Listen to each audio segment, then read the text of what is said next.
Jeff Giagnocavo, thank you so much for coming on the Inner Edison Podcast. Thank you for having me, Ed. Really appreciate being here with you. And I hope I got your name right. You did. You nailed it. Home run out of the park. All right. Now give me an award for that. That's right. That's right. I'm a redneck. What do you want? Well, it's like my last name's Parcaut. No one ever gets it right. So that's right. Yep. And that's okay. I've been called worse things in my life. So we're in the rough name club together. Yeah, that's right. Yeah, but yours is worse. No offense. You got a couple extra characters. You're as bad as my kid's original name before I adopted them. It was a Hawaiian name. The thing must have had every letter in the alphabet in it. Yeah. Some of those can be pretty wild. Yeah.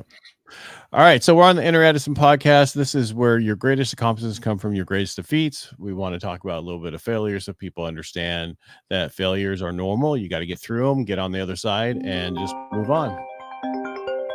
There's something I forgot to do. So, Jeff, what's your background? We talked a little bit before we got going. Mm-hmm. And I'm sorry, I forgot to do that. All that'd be edited out. Okay. Your background, because we talked a little bit before we went live about what you've been through, and because we talked about PTSD and I said most for my other show, Helping the Brave, about 80% of veterans, from just listening to them, I found that I have had a childhood trauma that the military has exacerbated into the PTSD. They always had PTSD, they just didn't realize it. Right. So what is your background? And from those people, I found 50% of them make amazing business owners because they've been through stuff and they can come on. They understand challenges and how to get through it. And veterans in general, 50% of us are business owners. Yeah.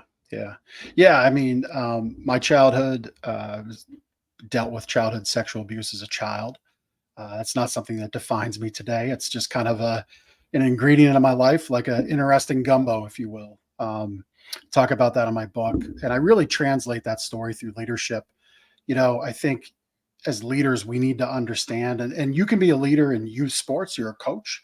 You can be a leader in middle management at your company. You can be a leader in your business. You can be a leader in your home, in your church, in your classroom. But what we need to understand is there's this clash that exists between whatever it is you're leading and whatever it is the place that they're coming from. So for business leaders, that's often there's a clash between work and home. And when people, object or question or bring a different viewpoint, sometimes leaders look at that as, well, you're questioning me. And they take it as this new cut that opens up that old wound, that old scar. But really it's more about what that person's going through. And maybe they don't want to share it. Maybe it's too harsh. Maybe it's too in the moment. But it's a charge as leadership that I put on people to take up, like help solve that clash between work and home, because we get the lion's share of people's time in their lives. They're away from their family. They're away from their most dear interests. They're away from the things that they truly want to do in life, but they're with you because it propels all the things they need to accomplish. I agree with that. When I first got in, it was you were thankful to have a job, and you were, and now it's like us as business owners, we're like, please come to work. Can you do your job? And that's, it's a different change. But I also found with immigrants, and I'm talking who come here correctly, I'm not going to get into the other stuff, but have found that they're like, we used to be first generations here, second generations here who are struggling and trying to make it. As the generations keep going and going and going, I think there's less of the work ethic that used to be there. And I could be totally wrong, but that's just something I've felt. Mm-hmm. Yeah. I mean, I think people, good leaders, if they're leading from a place of compassion, if they're leading from a place of, I want to level up this human that's in front of me and with me, and whether that level up ultimately means they reach the highest points of my organization and that complements what they want in life, or the level up means I level them up and then pass them on. To me, that's what leadership means, right? So like I love football. I was a youth football coach. My son's in football right now at high school, and it's a lot of excitement around football in my life. On his team today, still, there's about a dozen kids that are playing at a high level of high school football that I was able to coach. And I look at that as a fantastic testament to leadership, because you taught these kids at such a young age that when you're in youth football, you just want to carry the ball. Well, none of my kids were quarterbacks that I coached. None of my kids were running back. There's one running back out of this dozen or so, but they stuck with it because we taught them fun. We taught them love for the game. We taught them the sportsmanship of it, the brotherhood of it. We moved them around in different positions and we leveled them up. And that, to me, that's where leaders really need to focus on, is level up the humans around you and be committed to that part of the leadership game. Before we move on, who's your favorite pro football team? Oh, Philadelphia Eagles. I can't. Oh, there it is. All right. I'm a Bronco fan. Don't hold it against me. Right. Yeah. Yeah. Nothing. I mean, look, grew up in Colorado. Now I'm in California. Yeah. Yeah. I mean, we all, like, if you would have said Cowboys fan, the show would have turned a completely different way, right? Yeah. But here's the thing. So, dealing with my past, I was born in Canada. I didn't know football until age 11. At age 11, I've been moved away from what friends I had. The abuser still followed me to the US. Okay. This was a family friend, decided to visit our family on vacation, which wasn't vacation, more as just staying connected to the victim. I'm like, I'm just never going to escape this. I was suicidal and had struggled to make friends that first summer we'd moved in. And then along comes my neighborhood friend with a football. He starts talking about Randall Cunningham and the Philadelphia Eagles. And so we can poke jabs at each other about our team. And, you said, don't laugh at me for the Broncos. But again, as a leader, I'll take this back to leadership. Ask why they love that team. What's that connection? Why is it important? For me, Philadelphia Eagles, I think, literally saved my life. And I mean that. And I love that team and I love the sport. Do you go to a lot of games? I don't. I don't like big crowds. It's just not my thing. So I don't. I'd much rather go to like a good high school game or a good college game, like we've got some D3 schools local to us and some D2s that are really close. I'll go to those. Yes, I'd rather watch it on TV because I can see everything. Mm-hmm. You know what I mean? When you're at the game that's so far away, and then these people, we used to go to the 49ers game that's close to us, and they'd have a suite. Well, you're in a suite, you can't really see anything, so everybody's still watching the TVs. Yeah. So why even? I mean, I understand you want to get together, but it's a lot of effort for the game to go. It's much easier to be home and watch it on a big screen TV. And now with you can do 4 different football games at the same time and everything else. Yep. But we're not here to go ahead. Yeah. And to that point, I have a nice 120-inch in-home movie theater in my basement. So like I get to watch it in amazing glory. So yes, I hear you. Yeah. And what, to each his own. I mean, a lot of people, friends of mine, want to go to every game, tailgate, do everything. That's just, I like having my time. Yep. Same here. But I mean, it's the same thing with business. I mean, I want to go back when you were talking about leaders. I think, and I'm just going to talk about coaches, cornermen, masterminds, those different things. I think a lot of those really don't want to be leaders to their people because then they leave them. Mm-hmm. And I think if you're a really good mentor, really good coach, you should level your person up to where they don't need you anymore. And I see that a bunch of coaches don't understand that, and they get upset when that person leaves and moves on to somewhere else. And they shouldn't be looking at it that way. They should be looking at the fact that I did my job. I got them to here. Now they're moving on to go to, the next level. Yeah. Yeah. I mean, I have that. I just had that conversation in my life. So I do coaching, consulting as part of my income, part of my business and life. And I have a little niche in the furniture and bedding space because that's one of my interests, like business interests. And one of my members today said, hey, so it feels like I'm really expanding. I'm leveling up. I'm going fast, absorbing everything you're doing. Like it came to my mind today, like, is there a time where we end our relationship? And I said, probably. Yeah. I said, I think at some point you're going to master everything we're teaching. But I think as time goes along, if you're open to it, I might bring you in as a moderator in our community, and be an exemplary member to help other members. And, but even if they move on, so be it. I'd be happy for them. Well, that's how it's supposed to be, but I don't think people understand that.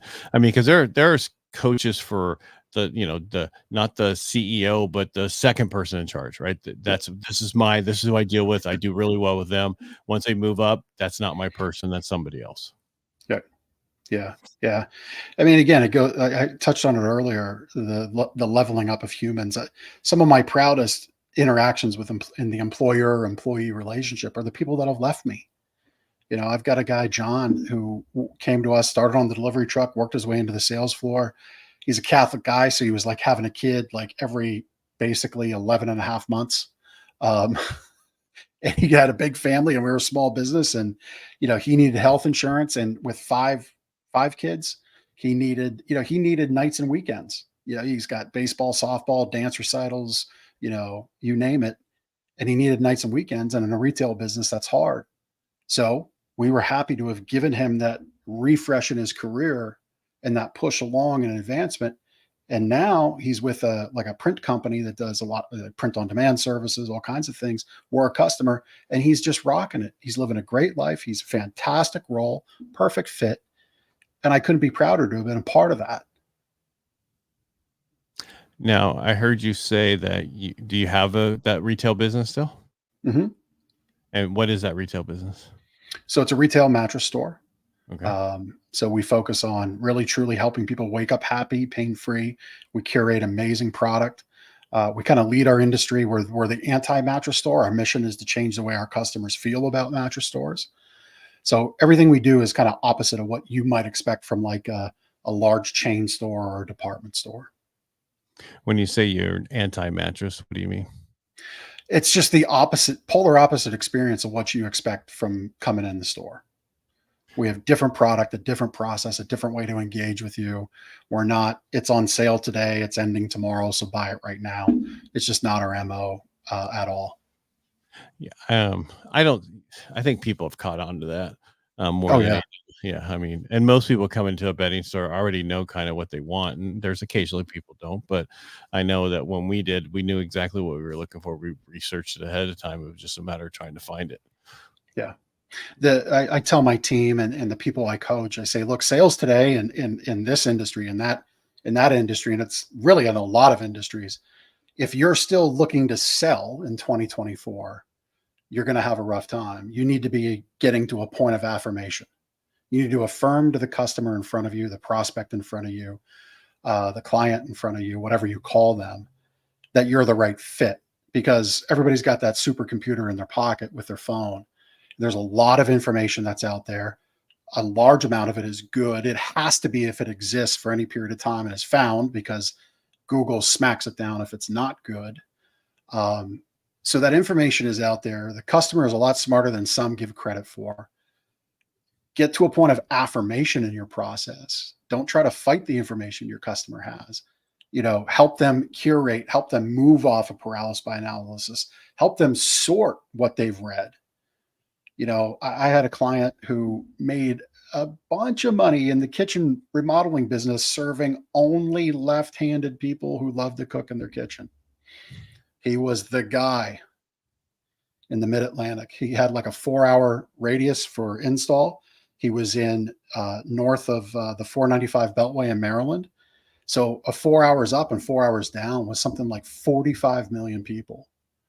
And years ago, we just put together that, why don't you just focus on people who are left-handed who want amazing kitchens to cook in? Because left-handed people they just need to have a kitchen built for them differently. The way doors open, the way drawers open, the way you flow.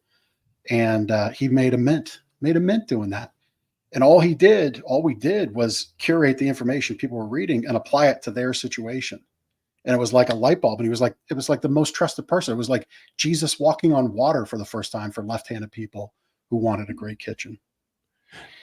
That goes back to knowing who your perfect client is and Mm-hmm. niching down to a specific thing. And Yep. a lot of us don't do that. And I have had conversations, even on my other one, with business owners who are veterans about you need to. I had one guy go, I've never had a podcast person explain to me, my niche and help me with this, and I'll do all. And I'm like, it's called helping the brave for a reason. And it's like it's easier for us to see somebody else's potential niche if they're not really focused on it. It's Mhm. very hard for us to see it sometimes.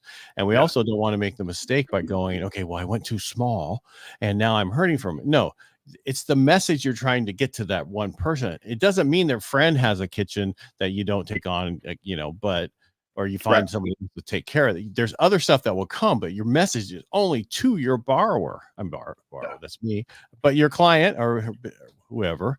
And I'm Yep. sure you've done the same thing too in your business. Yeah. Yeah. I mean, so I say we're an anti-mattress store.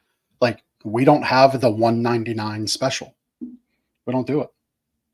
It's not the lane of customer we best serve. It's not the level of product we're excited about. It's not a benefit to the customer ultimately.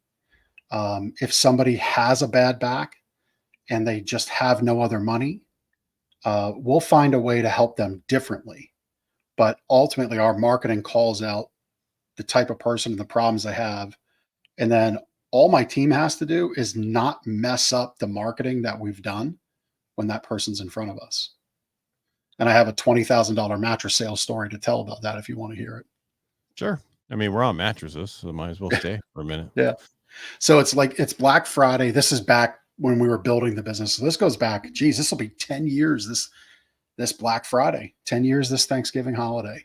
So 2014, I'm in the store, and we were really kind of getting the up to speed with our marketing, right? The affluent customer. And we had this brand of mattresses called Carpe Diem from Sweden, high-end product. Our floor mix was like 8 grand to 30 grand. And had a beautiful display. In walks this customer, local guy to us, says, "Hey, I know you have Carpe Diem. I just want to lay down. I see you're busy. I just want to lay down. Point me to the Malou bed, Malo." I said, "Okay, sure. It's right there." Um, Walked him over. I said, "Let me fit you for a pillow quick." So we did that. Kind of gets quiet, and I have the opportunity to work with him. He's like, "I'm going to take this one." I'm like, "Okay, fantastic choice, right?" And I'm on like walking on eggshells, right? This is $20,000 in about 20 minutes. Take the order, write it up, gives me the MX Black card, goes through, got to enter his PIN. And I just had to say, "Sir, I appreciate your business and I want your business. Carpe Diem's a great choice." I said, "But I just have to ask you, why so fast on the decision?" I said, "I'm the owner. I just want to make sure you're really happy." He says, "Oh, it's a good question." He says, "I appreciate you asking." He said, "Look, I've laid on this product all over Europe. I travel the continent for work. Um, I love this product. I know this brand. I was excited that you had it. I know your reputation. The only thing you had to do was not screw it up." He said, "So you still want my money?" And I said, "Yes, I do. I do." I said, "Yeah, I'm glad that you loved it." He says, "Yeah, your store is exactly what I expected. The product is what I expected. You were very nice. You let me do my thing. You didn't try to sell me on something else." I said, "Fantastic. You're going to love the choices you made, and we'll call you when it's in." And that was that. And that's what I'm talking about, affirmation, right? There's so much work that's done to market that we do, that our brand partners do, maybe your suppliers do. There's so much that's done. We need to not put these obstacles in front of it, but just more find that right fit and affirm you're the right choice for the customer. Yeah, I've been in sales forever in my industry, and we used to tell people, you're talking your way through a close. They were done, and they keep talking, they keep talking. It's like, just shut up, Yes. and you have to learn that. And there's certain things that you need to know.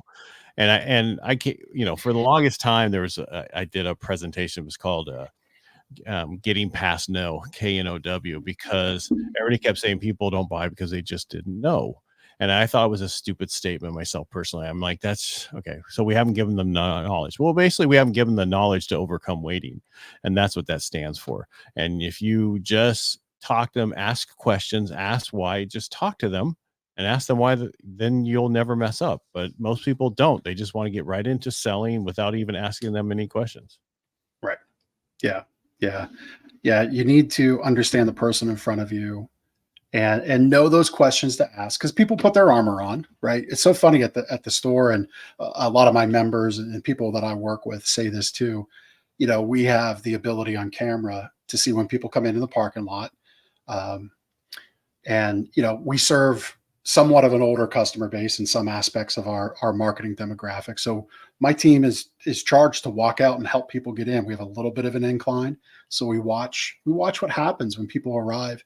But you'll see couples, and it seems like they literally are kind of strapping on the negotiating armor.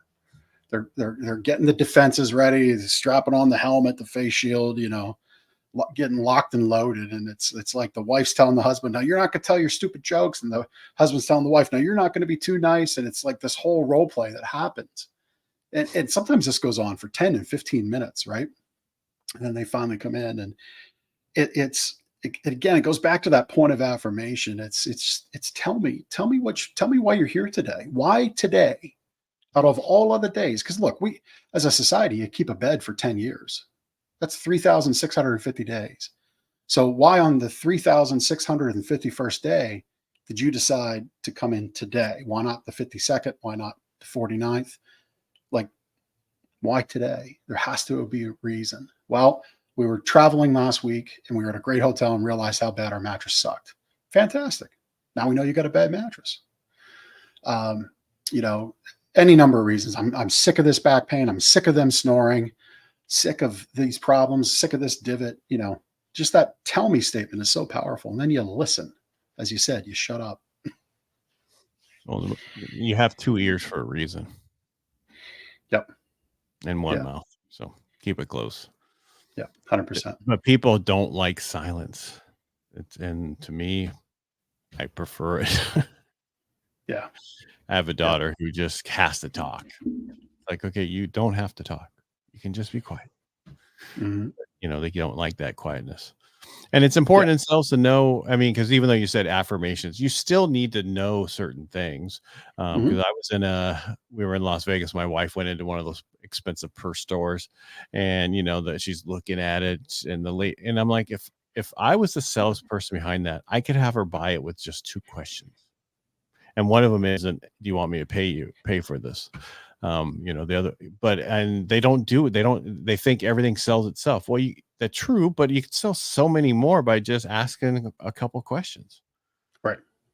And yeah. And then once I saw that, I was like, wow, our world has no idea how to sell anymore. Yeah. It's becoming a lost art. I tell I have 2 boys, 16 and 20, and I tell their friends, like, if you can sell, you can write your own paycheck in life. I said, think of what our country is.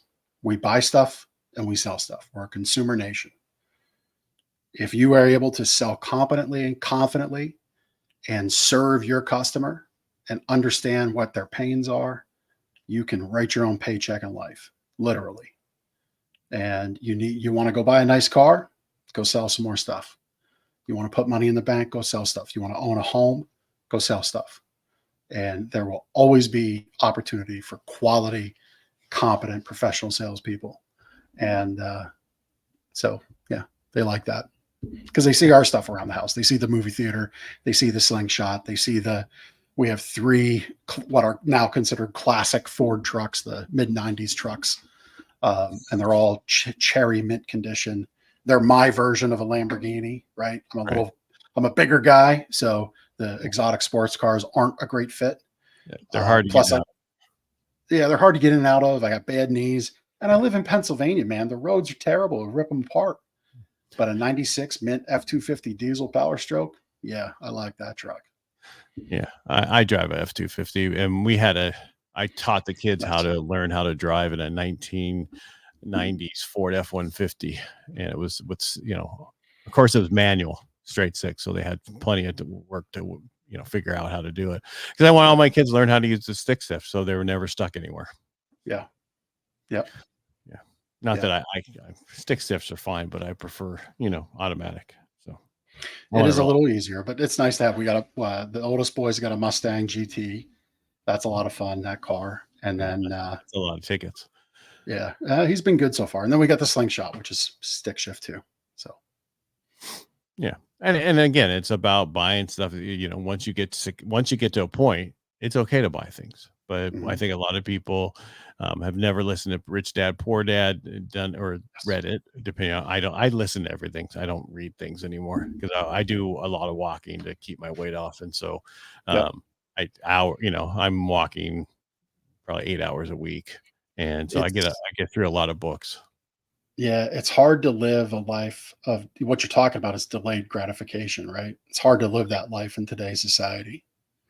You know, something that I've struggled with over the years, and it's things that I've been very good with over the years. And at this point in my life at 45, short of a mortgage, we're debt free and enjoying life. And there's not none of that pressure in my life, and we can do what we want with the youngest boy in football.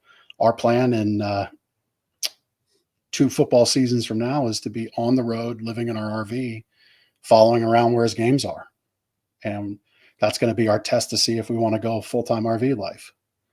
And I'll be able to essentially kind of be somewhat retired at 48, 47, which is cool. That'll be good. I like that. Yeah, retired is doing what you love and Mhm. not having to work. So even if you have a job, I was Right. talking to a gentleman the other day, and they live half their time in Puerto Rico, and their tax rate is at 4% because of that.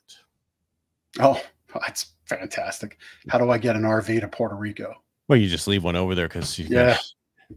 no, but you have you move there. You have 2 years to get a house to buy a house over there. But I was like, what? That's just, I mean, that's capital gain, no capital gains either. So if you have stuff here and you sell Wow. it, there's no capital gains. I'm like, okay, we're looking into that. I told my wife, we're going. The only issue is they had a hurricane that knocked out all the power. He goes, everybody has generators, Yeah. and some of the places, it's called, it's Gringo now, not the name of the town, because there's so many people from the United States there. I was not aware of that in Puerto Rico. I I was, was not either, because it's a U.S. territory and they're trying to yeah, get people to move there. Yeah. yeah. Wow. Um, I'm going to check that out. That's cool. I was in Puerto Rico a bunch of years ago for work, and it was beautiful, beautiful island, beautiful part of the world. I'm checking this out because that saves a lot. I mean, It really does. Yeah. Well, it's that theory of you can make all the money you want, but it's how much you keep. correct. I mean, that's why there's all the stuff when you see retirement people, where to go to retire. Oh, you only need $2,000 a month to live here. You know what I mean? Because the way people lost a lot of money in their 401ks and all this stuff from 2008, and then recently through certain other things. And so people don't have the money they used to have. Yeah. And so they're really worried about their retirements. Boy, I just saw a report this morning. People, the biggest age group entering the workforce are seniors, 65 plus. Yeah. Especially in Florida, Yes. because they can't afford the insurance. So they got to go back to work to pay for the insurance. Yep. Yeah. Terrible. I explained it. Be careful where you move to. I'm in California. Everybody's like, you should leave there. The taxes are horrible. My property tax is only 1 1/8, and it can only go up 3% of whatever the value of the home goes up a year. So we don't double forever. Right. Whereas Texas, their tax rate is 3%, and it goes up 10% a year. So your tax rate doubles every 10 years, Yeah. plus everything else you have. So you really got to look at which is a better place. A place that's better for you is wherever you're comfortable and you like. And everybody was moving to Florida. I'm like, okay, the average insurance is $14,000 a year. Yeah. Yeah. Yeah. That's insane. Yeah. I mean, you're spot on. Our property taxes here are going to go up 21% in the next 5 years.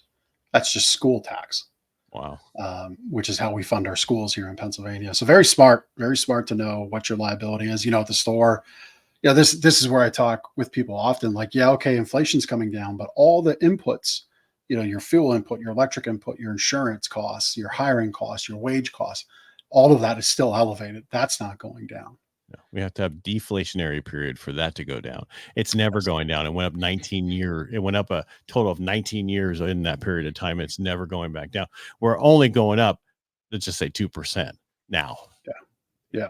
And that's just, and you need to look at all this when you're a business owner, taxes and certain things. They keep Mhm. talking about this unrealized gain, and they say, well, it's only on people who make 100 million or have a family, whatever. Well, that's in 1913 when they did the 16th Amendment, and they got everybody. It's called the Robin Hood theory, which was we steal from the rich and give to the poor.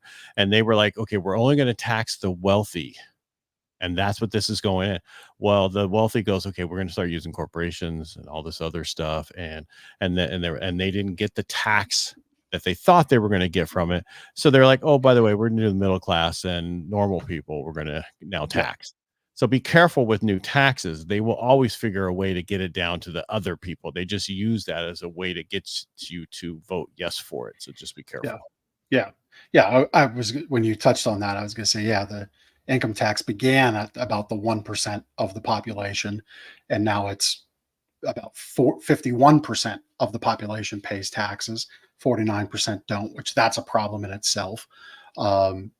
But it will eventually come down, and it's a shameful thing. And moreover, I'm a small business owner. I feel I'm knowledgeable and intelligent. I'm able to scale certain aspects of my life. One I've yet to figure out is how to scale and work through 90,000 pages of tax code. I don't have the payroll budget to employ professionals to navigate that for me safely, but I know who does, and that's the wealthy. And so these popcorn headlines of unrealized taxes, we're going to tax unrealized gains, is just that. It is popcorn headline to get votes. And we need to be a better information voter, and we need to be better informed about our businesses. And we need to understand that, when people say things like that, it's for their interest, not our collective interest.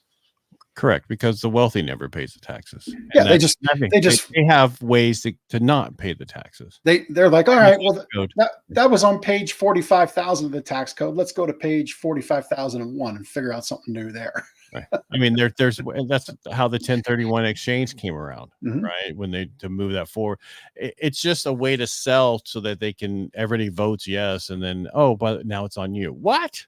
Well, it's fair. It wasn't fair. That was just on the other people, was it? Yeah. So just be careful with that. I'm against all new taxes. I'm in the middle. I think most of us are in the middle, where I don't care whether you're Republican or Democrat. Most of us are in the middle. There's just those fringes on each side that are the loudest that we hear, and not all of us are there. That's right. Yeah.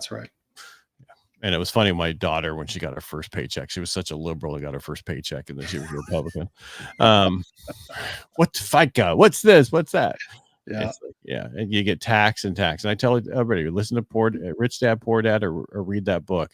You'll understand certain things. You can take for whatever you want out of it or not, but there is a lot of good information in there about certain things. Yeah. And you need to know that. And I mean, I didn't have somebody mentoring me about that as a dad. My dad wasn't around. I lost my dad at age 12 of hairy cell leukemia from Agent Orange, of being in the Air Force during Vietnam. So I didn't have that. And then, and through my 20s and 30s, I had different people, but they didn't teach that. Yeah. And we don't teach it in schools.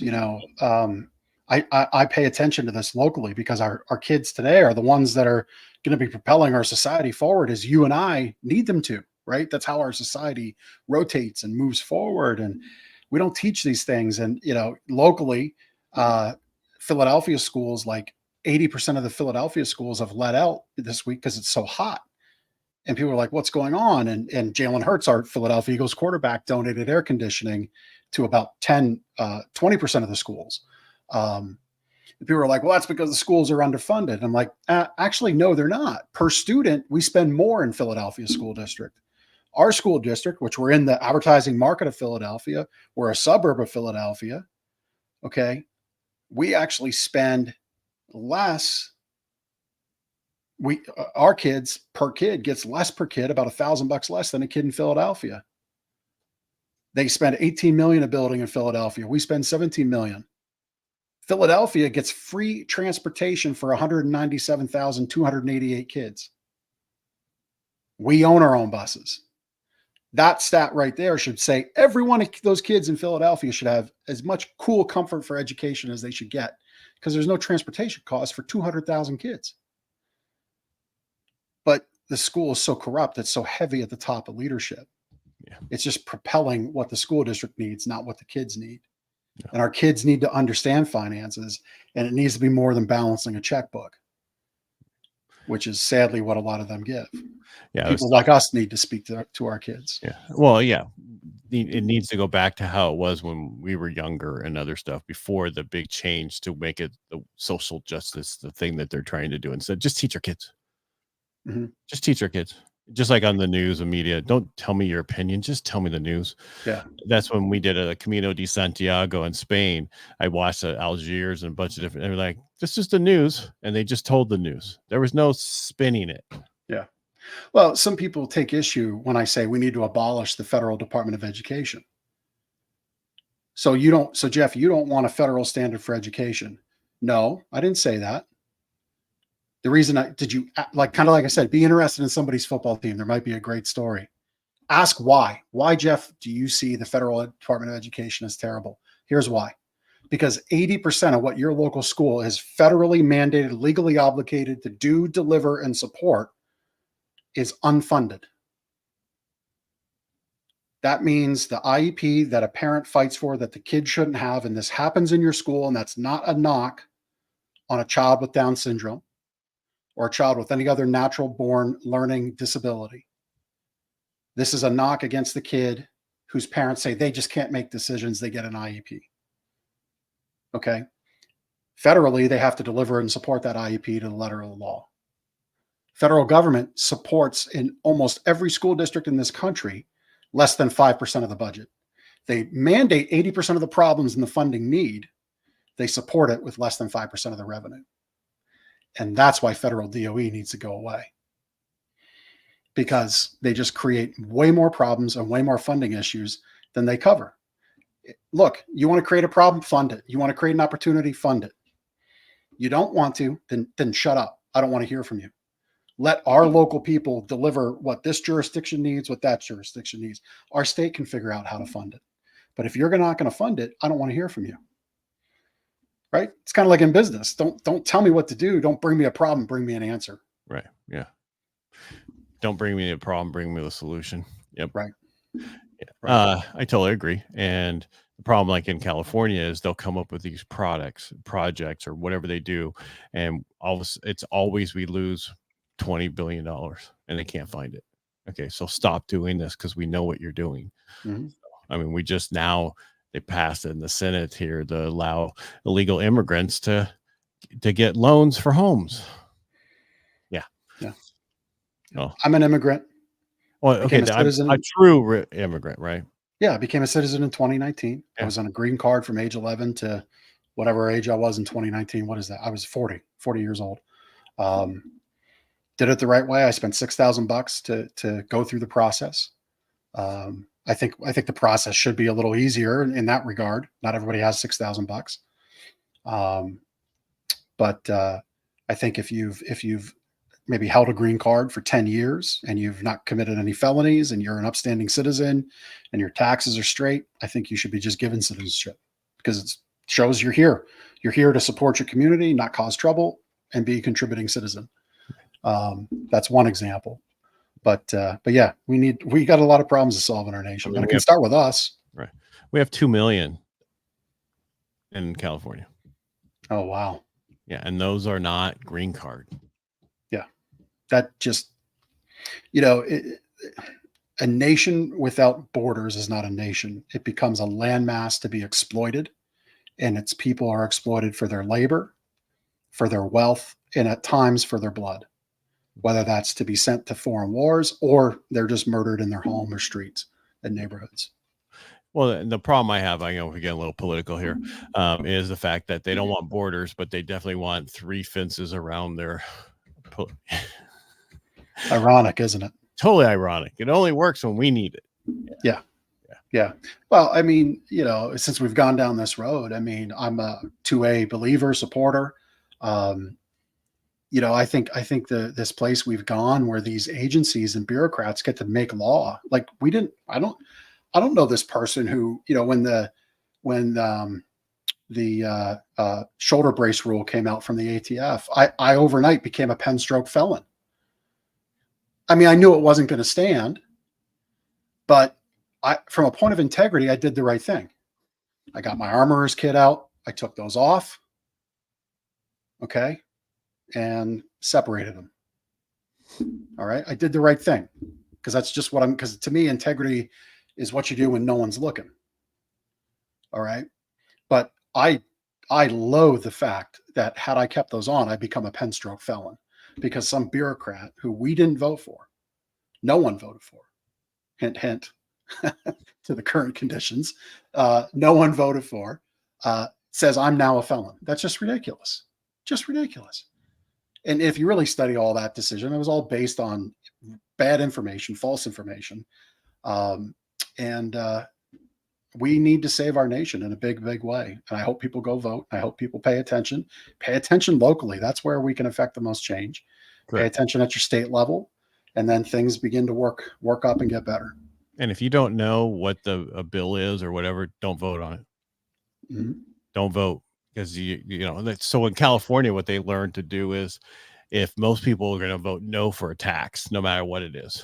So when the gas tax was getting repealed, you had to vote yes to repeal it, no to keep it. Yeah. But guess how it passed? Because people just checked the box no, and they know that, and they did certain things like that, and that's what they should do. That's just wrong.